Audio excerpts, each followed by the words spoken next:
How's it going, everyone? My name is Andre, aka Mr. Vega, and today we're going with Mordor against 7 Hard Gondors. Again, another game with no walls, so let's do this.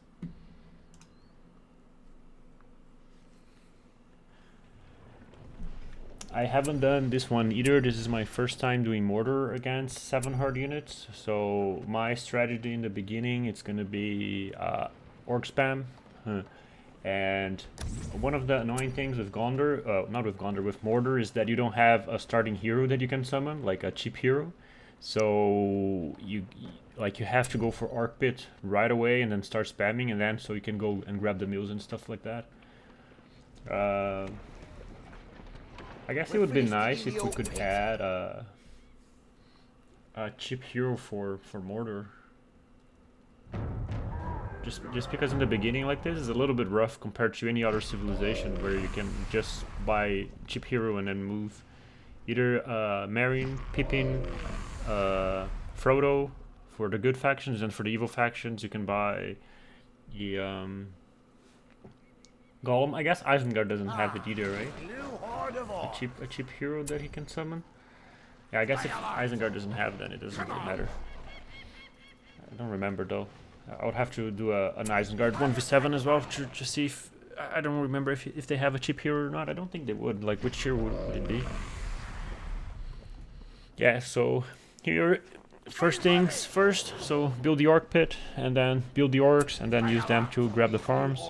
Don't forget to build some more lumber workers in the lumber mills, so you can get a little bit extra resource while you can.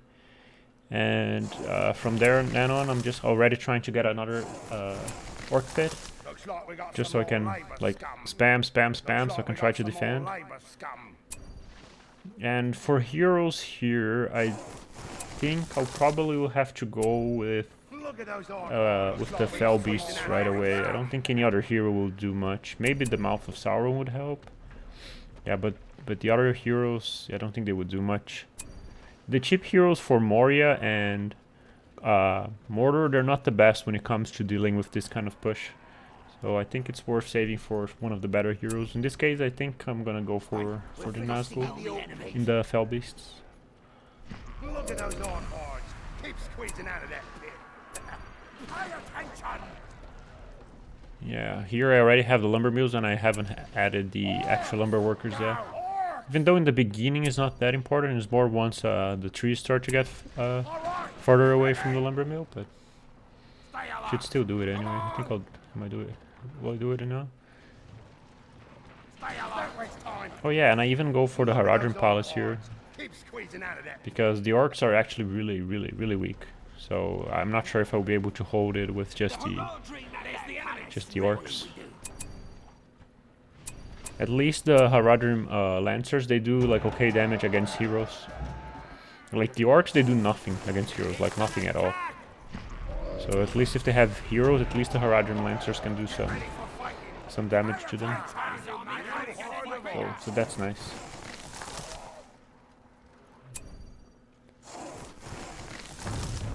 More Haradrim just arrived.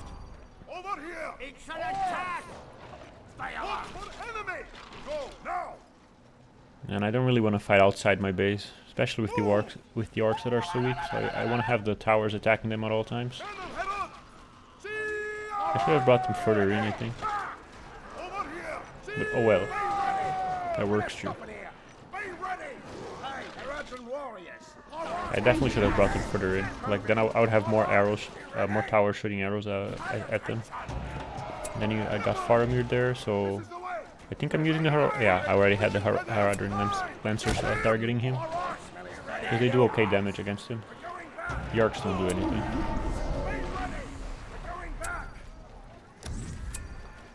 I mean, I should have been using the Eye, if I'm being completely honest there. I think I forgot about it. And I missed one of the furnaces there. I think I'm gonna do that actually a few times during the game. I just kind of use it quickly instead of just properly positioning, and then I end up missing a furnace, which is really bad. It slows you down like a decent amount when it comes to your eco. No, it's not like you're gonna lose the game because of it, but you should still be getting it. If you're playing a competitive game, you might actually lose the game because of it. Sometimes just spawning the right unit like 10 seconds earlier can save like a building that can save the game or something like that. When you're playing against players like here, I have like I should not be doing that honestly. I don't think I should be bringing my units outside. Just because I'm going with all the buffs and stuff, but I still think it would be better to just have them in. Yeah, and I go for the Nazgul, the Fell Beast. But I don't think like Gothmog would be doing much here. The Mouth of Sauron might be okay, but it's like it's a lot of heroes. Even the Mouth of Sauron would die decently quickly here, I think.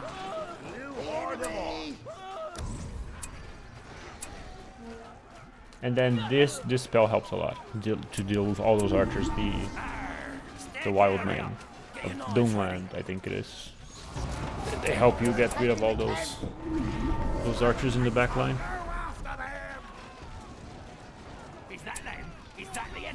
And this is the most annoying part of the game. It's just surviving these like initial pushes that with all the other 7 armies. And the reason I keep buying towers and stuff over and over again, even if I know they won't be built again, it just basically what that does, it stops the units around it from attacking your other units, and then they go back to attack that unit. So it just buys me time. That's the reason I keep rebuying it. It's just to buy me more time. And I was considering going straight for Sauron here, but I feel like I'm actually going to need the resources. So I'm going for all the resources generating passives first in the spellbook, so I can buy my Nazgul on the Fell Beast quickly, and probably the Witch King as well. Because they probably will be the heroes helping me the most in the beginning.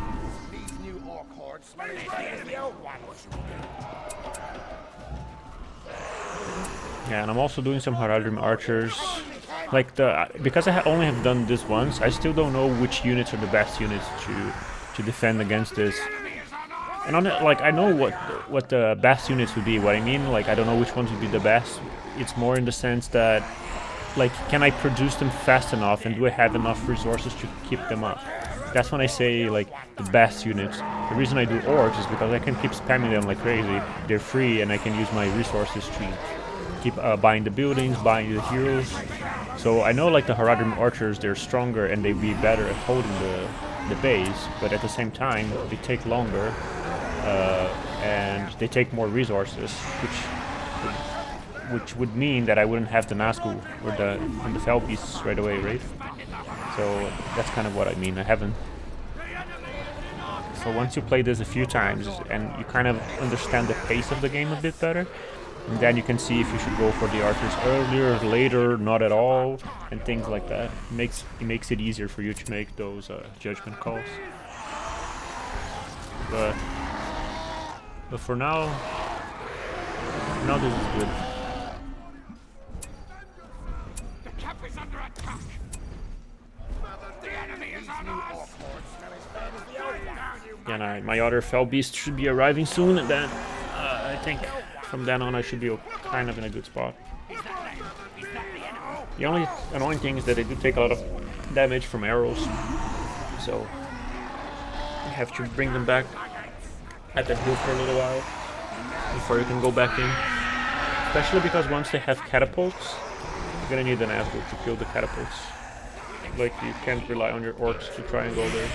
Like, you can see, like, I'm spamming. I even use the super orc spamming ability, and it's still like still not enough, right? They still die pretty quickly. All the orcs, they're that weak.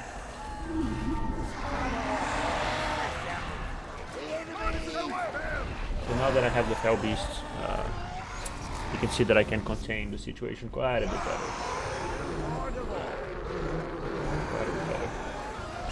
And then I also went for the Morgul. So we don't have this on the original game, but in this game, this green stuff around my buildings, it's a passive spellbook that you can purchase, and it makes your buildings have 30 or 40% more armor, which when you're defending against like this hordes of enemies, it helps so much. So as I was about to purchase, I was like, should I do this? Should I just get Sauron right away? But then I was like, no, I should probably do this. This is gonna save me. So yeah, I would recommend going for this as well. Actually, as soon as possible. Maybe even before some of the other resource generating abilities. Just because it's really good. It helps quite a bit against defending all of these, against all these units.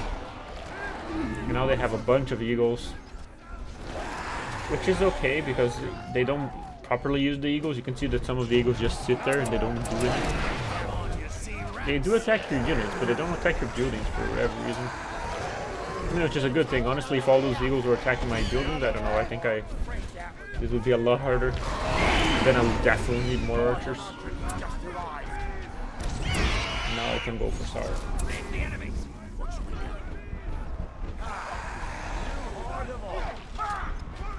And then after Sauron, we're probably going to be getting the Witch King.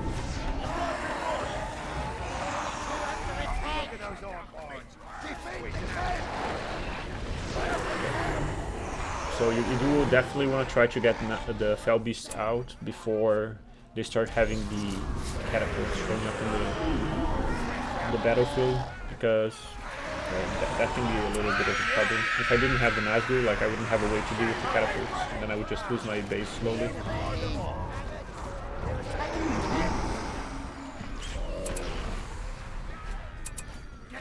But yeah, those eagles, they just keep coming. Stop.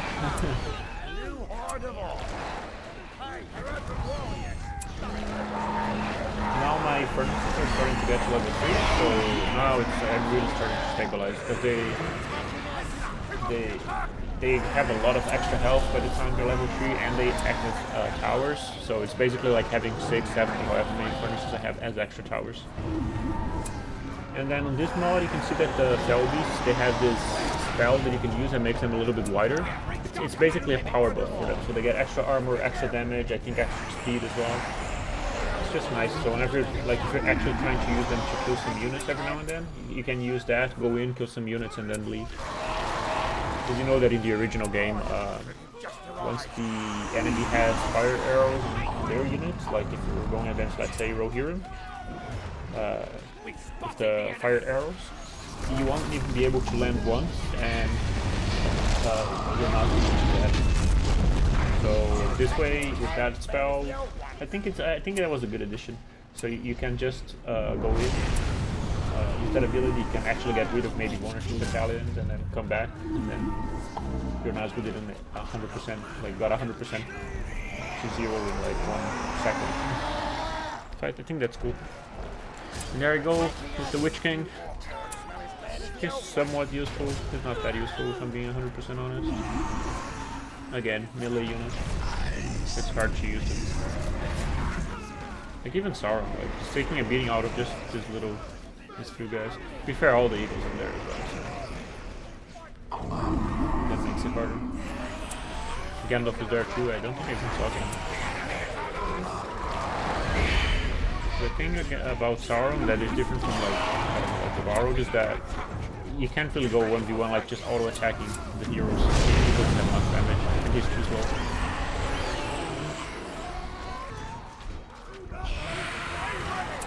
So I'll have to buy Sauron again. So honestly, what you gotta do with Sauron is just level him to level 9, I think it is.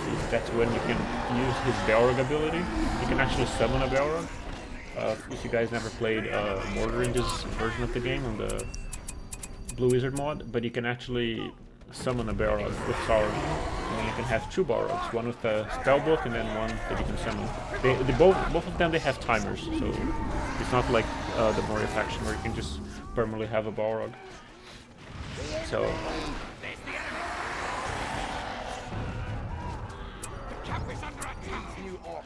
the good thing about reviving the Fell Beasts is that they're free. Same with all the Nazgûl and the Witch King. Once you purchase them, you don't have to pay to get them again. You just gotta wait for their super long reviving time. But they are free.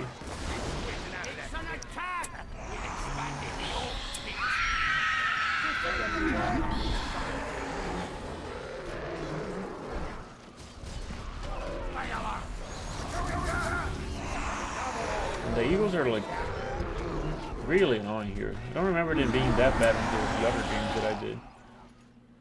But this time they're They're being really annoying. Another orc horde fresh out of the dump. So this game will kind of start turning around once I have the Balrog and once I have Sauron at a level 9 or 10, so that I can have 2 Balrogs. And that white dude there is also the Witch King. That's one of his spells. He gets a little bit tankier, and I think he does a little bit more single target damage. He loses his area of effect damage, but it's good to kill heroes with him that way.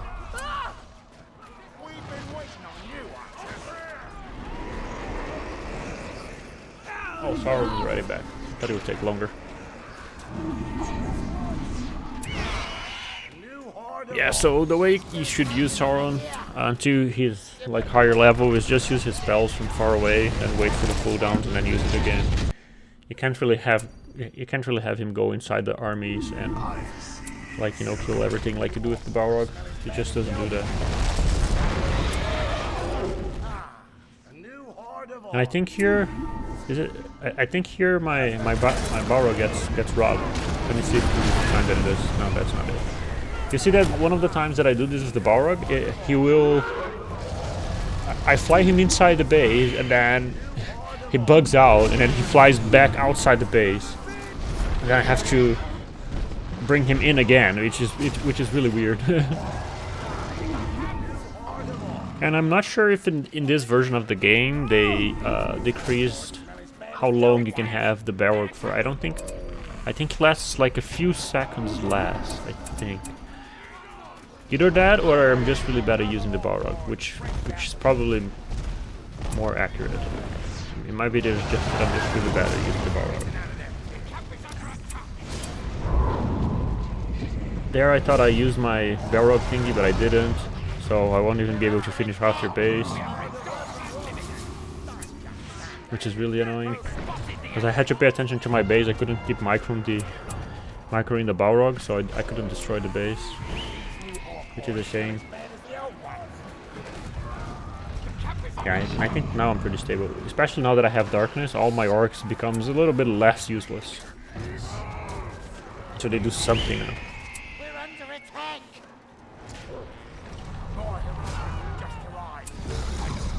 That was nice. That was a nice. Which level him up.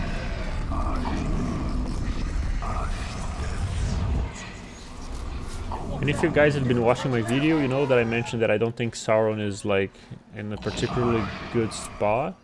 Like, he definitely has strong abilities. It's just that I think him by himself, without having his abilities, he is in a weird spot because he's so slow. He does not do that much damage actually. Let's see how much damage he does against Gandalf here. Well, that was a good damage actually. That's not too bad. But it's just that he's really immobile. That's the reason I like the Balrog and Galadriel better. She can teleport anywhere, and then the Balrog can fly. He's actually bigger, he can run over units and stuff like that. Sauron, you kind of have to use him more as... well, more as a wizard than you do as an actual, like, unit that can go in and kill stuff, if you know what I mean. Basically, cast his spells, go back, cast his spells again. That's kind of the way you should use him. Which is fine, it's just that I would rather be able to just go in and use him as a melee unit, if at all possible. It's just the way the image that I have here in my head is just kind of more boom, boom, bam, you know, killing stuff right, left, and center with his big mace. It just annoys me how slow he is. I'm being completely honest, but it's fine. He does have really strong spells.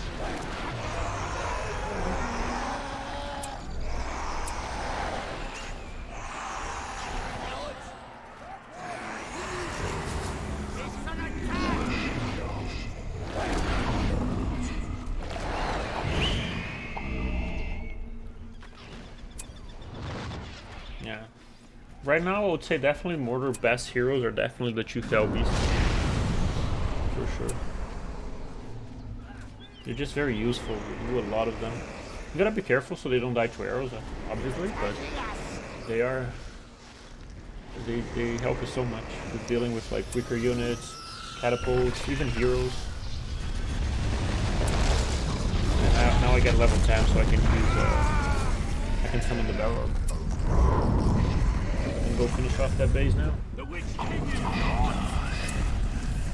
That's one thing that I'm not 100% sure. You guys can let me know how that works. If you guys know how it works. When you use darkness, do you have darkness until another weather spell is cast? Or does it have like, does it only last for like a few minutes, and then despite still being dark, the spell is no longer in effect? You guys know how that works? Please let me know if you guys do know how it works. Yeah, here I already have only half of the whole the Balrog, so I won't have time to finish the build. I'm sure I'm gonna have to summon the other Balrog as well.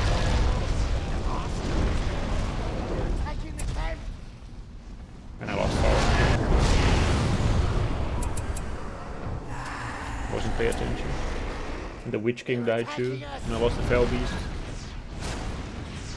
So I'm gonna be quite weak for a little while. Here I know I won't have time to finish the thing, so I'll just summon the other Balrog. I was like, oh, just to get those guys out. But I forgot the statue.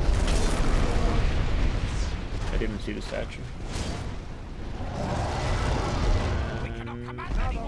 That's a waste of a Balrog. I mean, not really. I did finish off the base, but you can't actually go kill any other base now. You're just gonna be there, not doing much.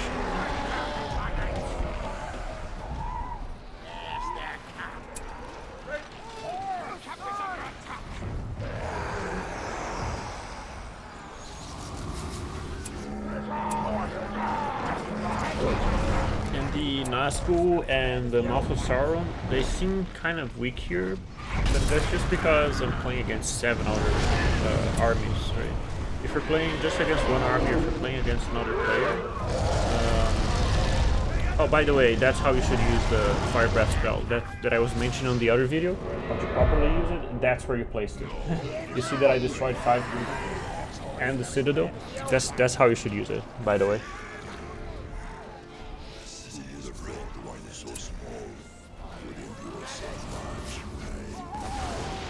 Because even though it doesn't look like, the spell actually goes farther back than sideways, if that makes sense.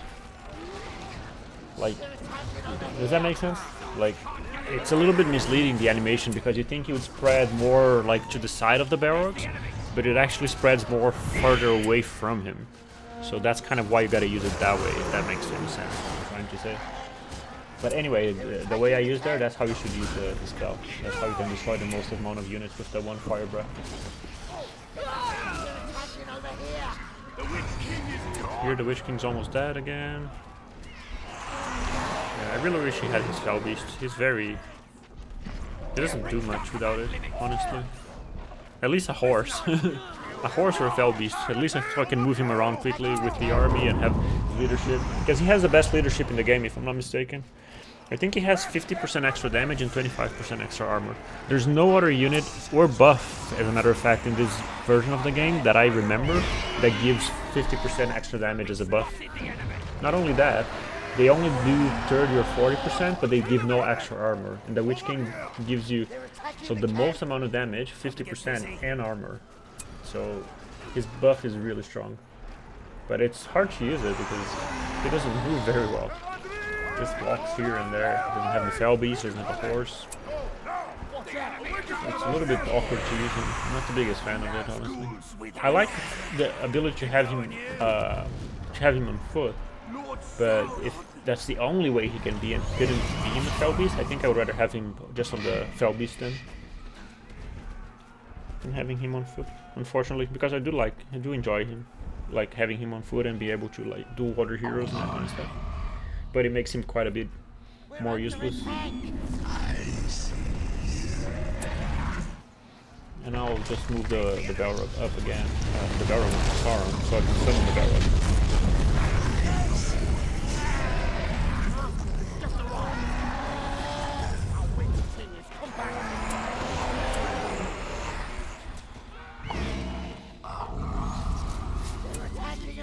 And one of the things, this is me being nitpicky and just me being a little bit annoying. But I'm just gonna bring it up because I have to, otherwise I won't speak about tonight.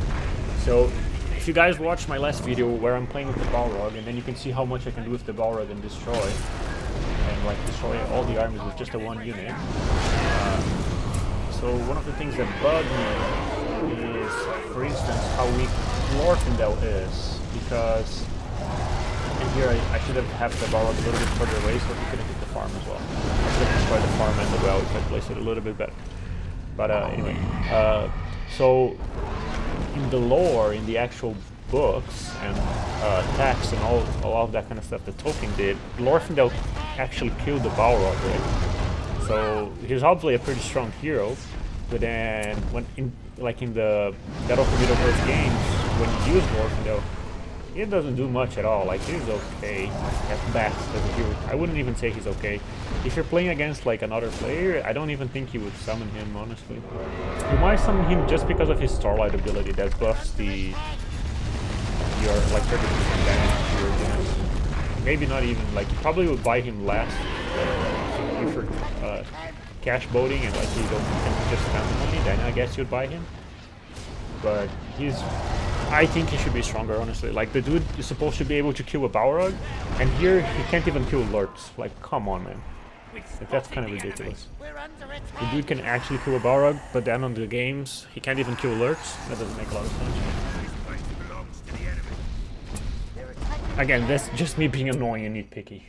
Like, I'm not trying to be negative or, you know what I mean? It's just like, I honestly believe that Glorfindel should be a lot stronger than what he is. When it comes to 1v1, to my eyes, he should be the best 1v1 hero in the game. That's kind of how he should be. And then maybe have like one ability to help units around him, like Starlight. And I don't think that it would make him too strong, because he's still just a melee unit. It's not like he can go inside the base and destroy everything. But I do think he should be able to go to other heroes and destroy them, including the Balrog, Sauron.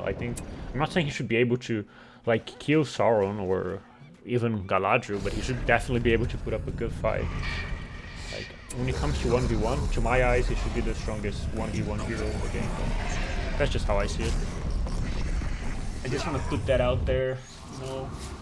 And, okay, let's see what we're doing now. So we managed to get rid of 2 bases. I couldn't buy that base on the right there, because I only had the Balrog and they still had units around it, so I just couldn't buy it. But I did buy the base on the top, and then I can start moving Sauron around and start destroying the other bases. One by one with the Balrog. There. I do have Gandalf. Like, dude, I've never seen Gandalf, like, last game and this game, I don't think I see Gandalf the White one. I just don't think the AI purchased that spell. Let's see if I use Flame Breath here properly. I think this looks a little bit better. Let's see. Yeah, there you go. That's how you use it. You'll destroy the whole side of that base with one spell. That's how you use it.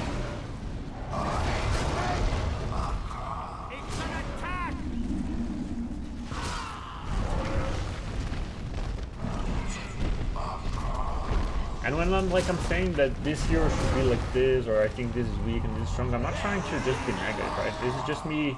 This is just my way of me giving feedback. It doesn't mean that you have to change it to be the way that I think it should be. I'm just explaining why I think it should be that way and all that kind of stuff. But it's just my opinion, right? It doesn't mean that it has to be that way.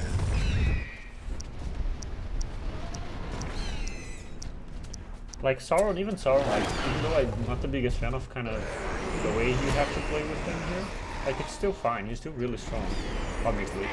But for me, the only hero that like really bugs me is I think it's Glorfindel, because I do believe just make him expensive. Like, it doesn't have to be a cheap hero. I'm not saying, like, you know what I mean.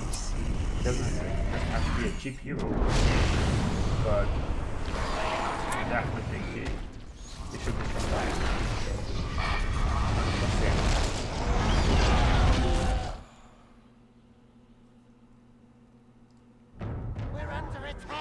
And I know, like, some people are gonna say, oh yeah, but Lurtz is supposed to be an anti-hero, which I agree, and he is.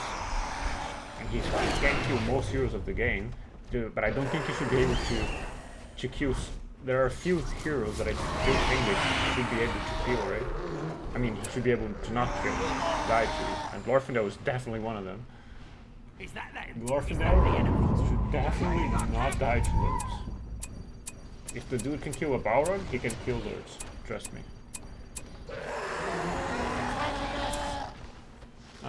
So here I just buy back the base that I had just destroyed, and we're gonna start moving forward again to the other bases now. And then that spell that I said, so this one that gives you the green stuff around your buildings, that increases your buildings' survivability, helps a lot. Just having your bases defending it by themselves. Like, it's really good. It makes it really hard for the AI to come in and destroy it.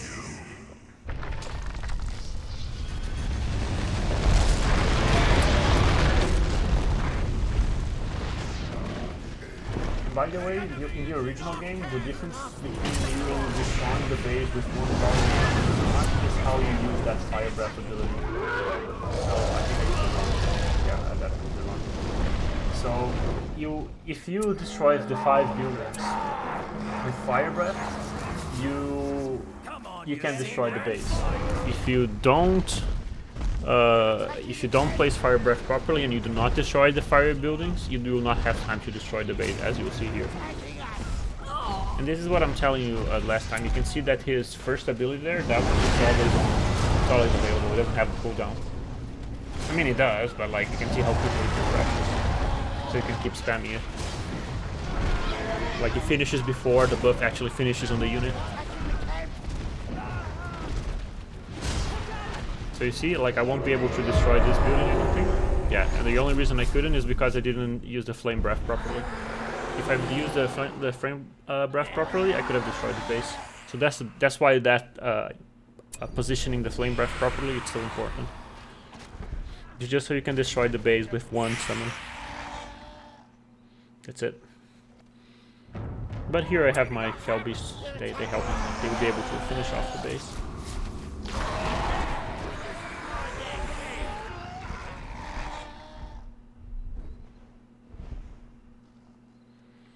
And I know a lot of people think that the Fell Beasts, like even in the original game, are weak and they don't do enough. They get shotted out of the sky easily by fire arrows, which is true. So, but they're not weak by any means. It's just a matter, like once you understand, I find that once you understand the game a bit better, you kind of understand how strong they are. So basically, what you use them for is for map control. So one, first, vision. 2, mobility, how fast they can move around the map. You're not supposed to be able to, like, you're not supposed to use them to go inside an army and destroy the army with the Fell Beasts, right? That's not what they're meant to do. So they're meant to give you information, and they're meant to deal with hard units to deal with. So they're good against catapults, they're good against ents, and they're good against heroes. And they can help you, like, for instance, when I couldn't finish off a base, you can use the Nazgûl to finish off the base. So the Fell Beasts, as long as you use them properly, they're really powerful. And I mean, obviously, if you don't use them properly, they won't do much. They will just keep dying over again. But they are actually really strong. You just gotta understand kind of how to use them. Once you learn how to use them, you will understand how strong they are, especially when playing against other players.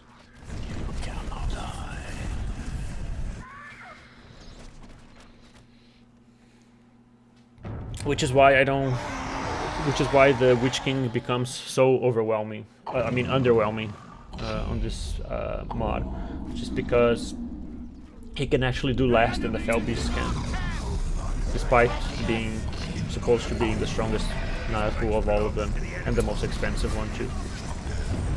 But yeah, like if you're playing against another player, Fell Beasts are more. I mean, he still has his leadership, it's just that his leadership now is a little bit harder to use because the champion is very immobile. Oh, this is the time, you see? My Balrog just flew back from where he was. So I lost like a quarter of his time there, which is a shame. I don't think I placed that... Yeah, I did not place that properly. It's annoying names. But I think now I kind of really I get it. I know how I should play some. So I think my next games it should be better. I hope. I hope my next games I will use those abilities better.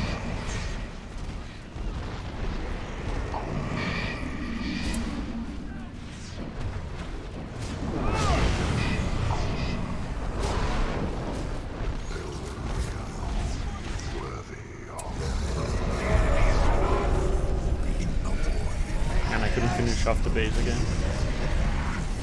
I didn't. To be fair, that time the flame breath was not the only problem. I didn't macro it properly or micro it properly, but also like it got stuck on that stupid skate.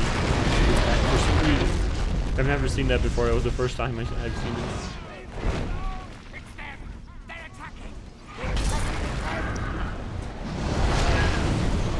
Also, this game came out in 2004, guys, and it always impressed me how much they did with the physics and the units movement. For instance, if you go watch the new Age of Empires video, Age 4, it's out by the way, if you guys like that kind of stuff, those kind of games, which I'm assuming you do because you're playing a Battle for Middle-earth. There are still some better physics in this game than you do get like in a recent game. Like the way the cavalry can crush units. And like you having units like this, like the Balrog that can fly over top of walls and then land, and then just when he lands, he just crushes everything beneath it. I always thought it was so impressive for a 2004 game, so impressive. Is that them? Is that the enemy? Like even the other RTSs that you can play nowadays that are newer, they don't have such cool physics. If I'm being 100% honest. They're very one-dimensional, I kind of want to say, in a way.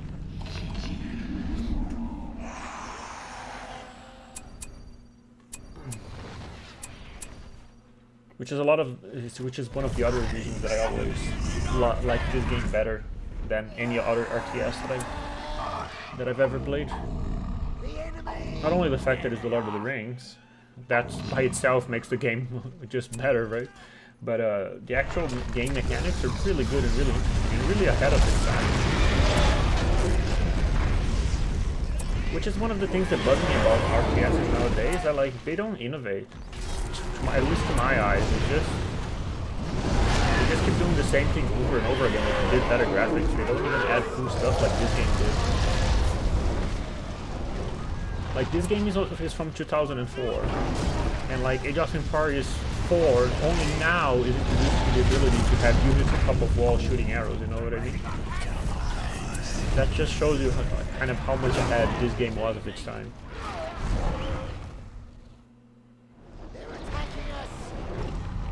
To my eyes, anyway. I always loved this game. That's the reason I still play it. Because I still don't think there's a better RTS to play out there. Like once Age of Empires 4 is out, I'm gonna definitely play it. But I still think I'm gonna be playing this game. I still think it's gonna be better.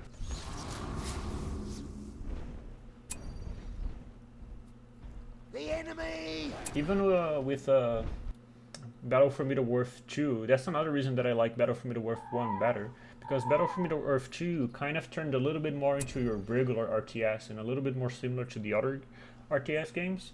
While Battle for Middle-earth 1, it's its own unique thing. Which I personally love, and I think it's ahead of its time, honestly. And I lost Sauron again. So here we go buying Sauron again. Sorry I'm not commentating on the game as much anymore. It's just basically this is just a rant session with me now. Should have changed the title to me ranting about random stuff. But it's just because once the game stabilizes and I kind of get out of that hard initial part, you guys kind of know already. What happens is just base by base from there, and then we move forward and all that kind of stuff. And then against these 1v7s, it's hard for me to showcase to you guys some of the weaker heroes, just because they don't achieve much here unless I was playing with an army and moving the army with it. But in this game version, it's not that I can't do that, it's just that it makes it a little... It's more micro that you gotta do, and a lot of the times when you leave your base with an army, you're just gonna lose the base or something. It just makes it a little bit more annoying, but you could definitely do it. Probably definitely more efficient.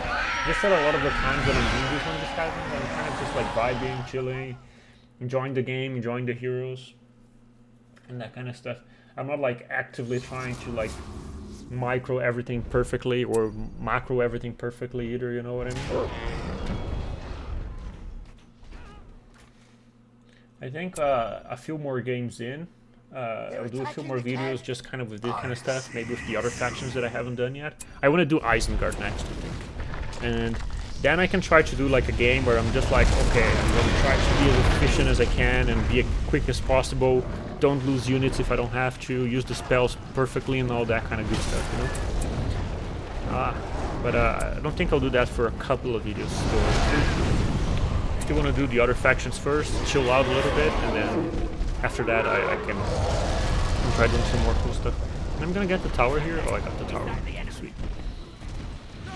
Because as I'm rewatching this video, I'm just like, I'm trying to like really see where I should be placing the flame breath, so I stop making this mistake of wasting the flame breath and placing it in the wrong spots. So I think next time I think I'm good. I think I know where I should place the Balrog and the flame breaths. And there you go, that's another base down. Is it 2 left? Or is it just 3 left? Did I destroy the one on the right? I think I did, right? I just didn't buy the base, I think. Or is it? No, it's 2 left. No, it's 2 left still. Okay. Another orc horde fresh out of And Sauron hasn't spawned back again.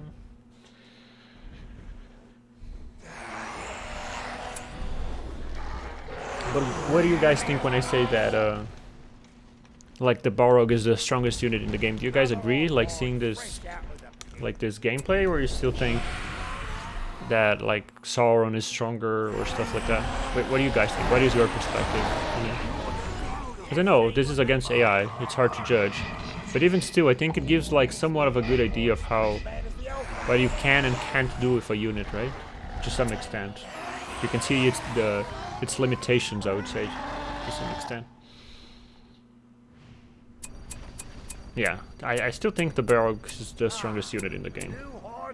Stronger than Sauron, stronger than Galadriel, stronger than Isildur. Yeah, Isildur, I would say it's definitely the weakest of the bunch. Actually, I think no. Now that I think about it, because you can summon the Numenorean soldiers. And those guys, if used properly, they're actually pretty strong. So maybe. And I think you kind of also have to balance around the fact that, for instance, on Gondor you have Gandalf, and Gandalf was already in the original game. He's the strongest hero of the game by far in the original game. So you have to take that into account, right? If you're giving a strong hero to a faction that already has the strongest hero, you kind of have to be a little bit careful with that, right? Yeah, well, I think Isildur is good. They have Gandalf, and Gandalf is still really strong.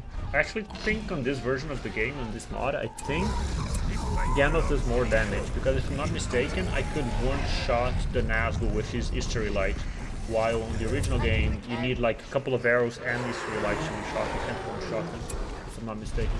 But here you can. But it's 1v7, so 1v7 has some weird handicap sometimes, so maybe it's not... Maybe if I was playing against another player, it wouldn't be like that. Which is another reason why I want to play online matches, just so I can test that next and call them. So I can give you guys a more accurate information. Yeah, I think by the end of that game I had a good grasp on how to use the Flame Breath. You can see I destroyed all those buildings there, which is nice. Mordor skills, +1. And I believe this is the last base.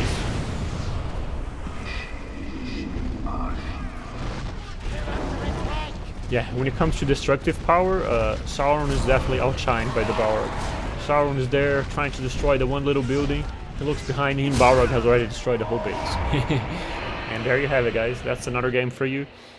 If you enjoyed this kind of content, please consider liking the video and subscribing to the channel. And as always, I'll see you on the next one.